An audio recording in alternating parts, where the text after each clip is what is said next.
What's up, YouTube? I watched it. I finally watched it. This is my review of Solo Leveling, episode 1. And oh my goodness, it starts off with a bang. The first episode starts. I'm guessing they're in some type of war situation, but they're in a war with some magical beasts. These creatures are going crazy. They're destroying the town. What will they do? The soldiers are doing their best, but they can't do anything. They outmatched. These beasts are crazy. They're destroying everybody. They're destroying the whole town.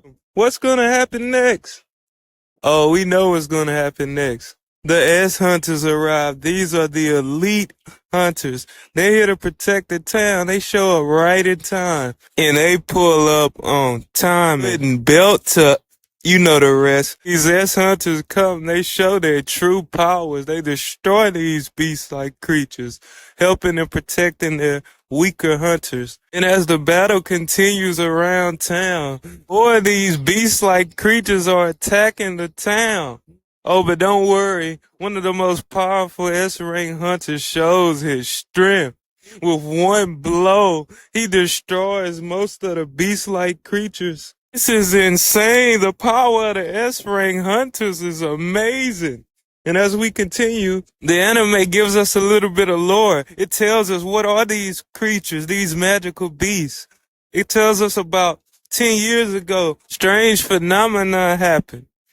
Gates open to other dimensions, letting these bloodthirsty creatures arrive.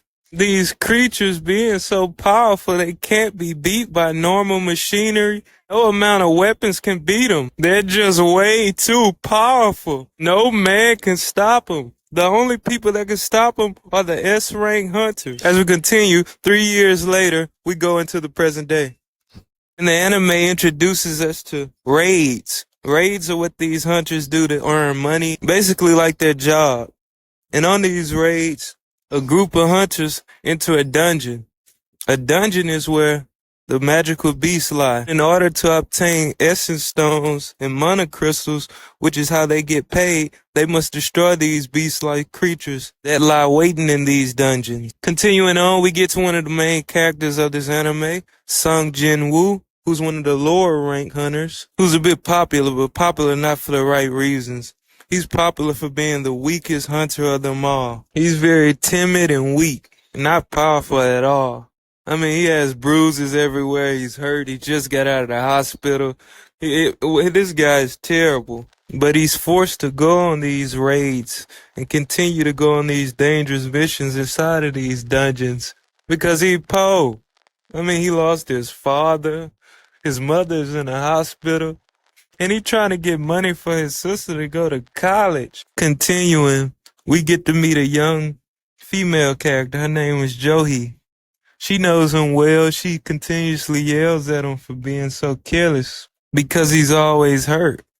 But he explains to her, I'm just weak. I'm not strong at all. These two definitely have some sort of connection or some sort of chemistry. It's giving boyfriend-girlfriend vibes. And after their brief chat, the leader of the raid announces to everybody that they're going into the dungeon. But before they go inside the dungeon, Sung gives himself a little pep talk. He says, I'm going to do this today. Hey, self-confidence is key. And as we continue along, they go inside the dungeon. And in the dungeon, I'm guessing his pep talk worked. Because he ended up killing one of the lower rank magical beasts, getting the essence stone. And as he's celebrating his small victory, one of the lower rank goblins come up and they have a 1v1. And young Sung pulls out his weapon with intent to kill. He goes towards this goblin. He's finna take him out, but his weapon fails him. The goblin stabs him in the stomach and he falls to the ground in agony. He was so close. And as he's sitting there lying in a pool of blood, one of the healers of the raid comes and protects him, Joey. And as she's healing him, one of the higher rank hunters comes and destroys the goblin. And as Sung's getting his treatment for his wounds, he's looking to his comrades in sadness. He's like, they're all doing their thing. They're all defeating these beasts while I'm lying here looking weak. Continuing along, the anime goes into another scene, highlighting the business of hunters. we get introduced to a new character named Chairman Cho, who's the head of the Hunter Association, who resides over all the hunters. He basically like the CEO. He explains to one of his assistants that the government's complaining about the bad things surrounding dungeons, but they want the things that's inside the dungeons. And Chairman Cho then goes and explains how important the hunters are, because without the hunters, the government can't receive the essence stones, which can only be obtained by the hunters defeating the beasts inside the dungeons. He also explains that the government intends on using these essence stones and mana crystals inside these dungeons as a new clean energy resource, and the hunters are the only beings that can collect these energy resources, furthering how important they are to the society. Moving along, we get back to the action scene. We get back to the dungeon, and Young Sung Jin-woo's group, they successfully beat the dungeon boss, but they don't gain too much out of it.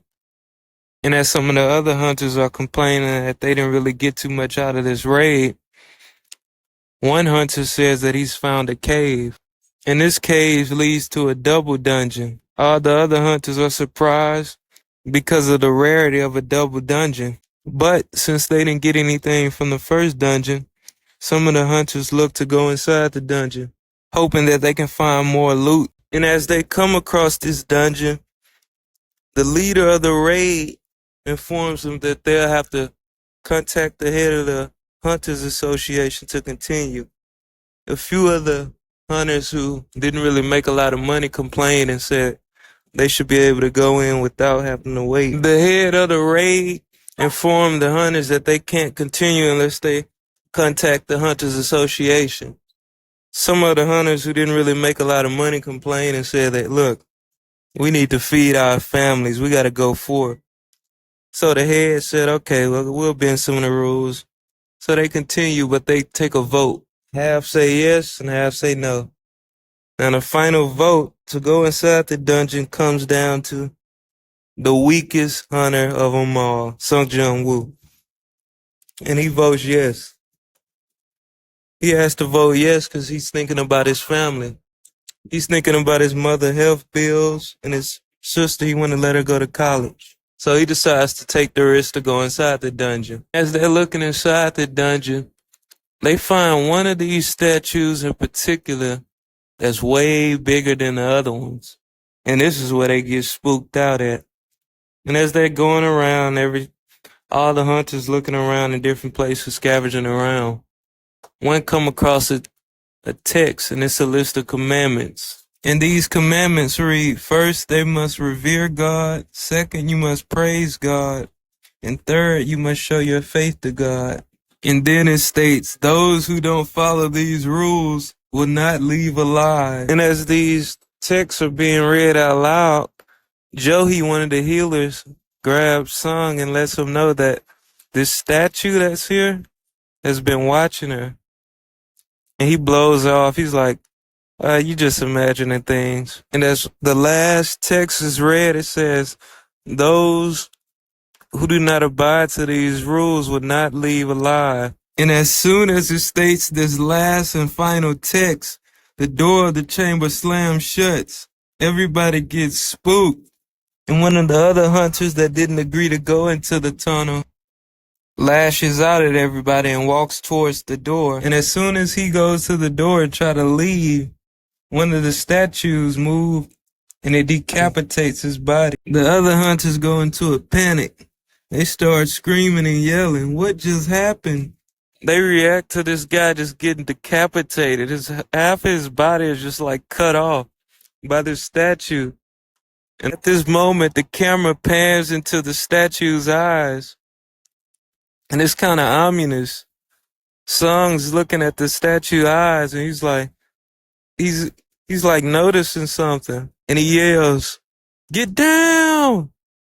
And the statue lets off a crazy, like, laser type beam. This insane fire beam that came from the statue's eyes, it totally obliterates one of the hunters. And the rest of them slightly make it out because of the warning Sung yelled before it happened. And so after the chaos of this insane laser beam, The only thing left of this hunter is his hand. The rest of his body has been obliterated. So the hunters are in disarray. They're reacting to the whole situation. It pans to Song, and Song stares at the statue. He's like, we not making it out of here. He's terrified. He's like, we're dying. And after it pans into Song's terrified face, that's pretty much the end. And so that's it for episode 1. Stay tuned for episode 2. Let me know what y'all think in the comments. Like and subscribe. Appreciate it.